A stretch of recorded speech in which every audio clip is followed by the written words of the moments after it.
Golden and delicious. Marmalade may have originated from Portugal, but has made a new home here in Penrith.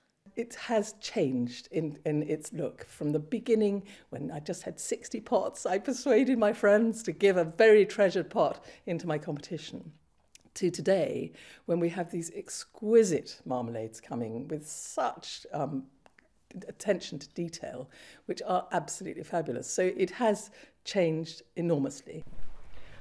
Goodness me, look at this. Is this all of the entries? This is some of the entries. We have almost 3,000 and they're all laid out in their categories. So in here we have the Merry Marmalade, dark and chunky for instance. There's Tea Time, which is the tea addition into the marmalade.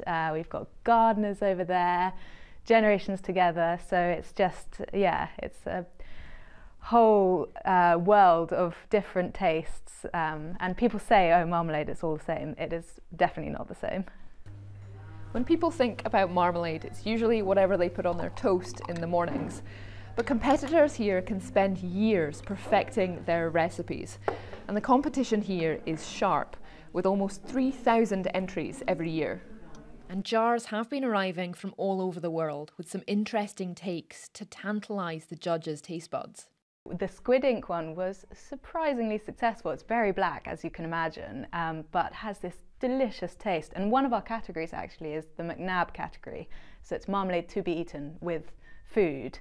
And so a particularly successful one had port and shallots in it, and you would not expect that to be a marmalade, but that was absolutely delicious. And this year is a little different, with Jane taking a step back. My daughter, Beatrice, has taken over and she is now directing the festival. So she's bringing huge energy and youth and vitality to it, and my son George and Hermione, who's our photographer, our daughter. And so between them, they have changed it into something quite vibrant and new. They've also added a special category to catch the new king's eye ahead of the coronation.